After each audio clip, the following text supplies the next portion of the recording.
All right, thanks, Dan. Coach McCloskey, another year is underway. The idea that it's still almost summer-like out there, how tough is it to get everybody focused for the brand new season?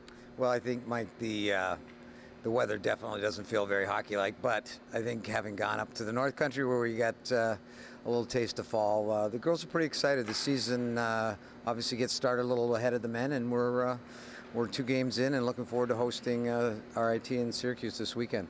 Does it take a little bit of a time to kind of get to grips with this is the season? Because once you get moving, it never seems to end. I think it's such a quick up into the season for us. I mean, we basically get 2 weeks, start of school, a little bit of captain's practice, and then we jump right in. And I think the first couple weeks seem a little surreal every year, but you get to mid-October and it starts to feel a lot more like hockey weather. So I think just the sheer fact that it's a new season is enough to get everybody excited. So let's take a look at this team. Not a lot of seniors, but a lot of experience out there.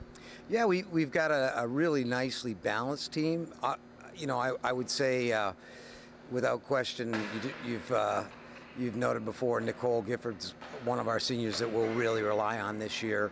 But it's a balanced team in terms of up front, out back, and in net. We've got a lot of youth and in all 3 positions. So we're going to be relying on those freshmen and sophomores a lot.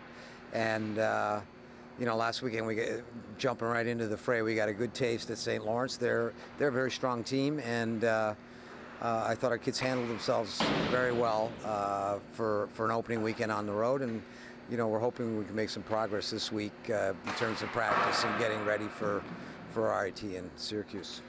A player like Gifford, a player like O'Neill, they've been here, they've done it. Do you have some individuals you can look at and say, we're expecting them to make a big jump in contributions this season? Well, sometimes you always hesitate as a coach to project those things because you can be wrong, and then you're right, occasionally too, but you can be wrong a lot of times. And sometimes you're wrong in the sense that kids you least expect to make that huge step, or maybe less expect, make it. So like last year, Carolyn Broderick made an enormous step for us, and she seems to be carrying that momentum forward. I thought Sarah Carlson started to really come on last year, and I think she's making a huge step as a sophomore. Crosley had a great rookie year, and sometimes when you have the big rookie year, it's hard to follow it up with a spectacular sophomore year, but I'm sure Alexis will be a quarterback for us this year. I think Megan Armstrong really distinguished herself last year as a blue liner, and we're relying on her a ton. And then, our goaltending this past weekend, we played both sophomores.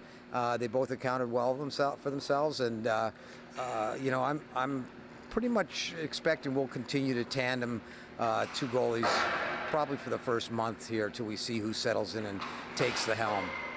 What's your philosophy when it comes to lines? Early in the year, do you look to keep things consistent for a while, or do you want to juggle things up until it feels right? I like to juggle things up. I think over the years I've learned that great lines often happen a lot more by accident than by design. So I think and I also feel that because you're going to experience injuries, we've already had a couple kids go down in just a week of play, believe it or not. You realize that kids have to get comfortable playing with other pairs and partners. So I think you'll see our lineup. We changed them Friday to Saturday in St. Lawrence, and I wouldn't be surprised if they're different again this coming Friday and probably different again on Saturday. Just, if we find something that works, we'll stay with it.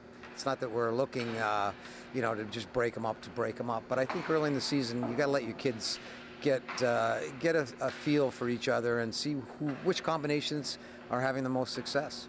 It's great stuff. The season's underway. Hard to believe, but it should be a great ride. We appreciate your time. Best of luck, Coach. All right. Thanks, Murph. Brian McCloskey with us here. Dan, back up to you.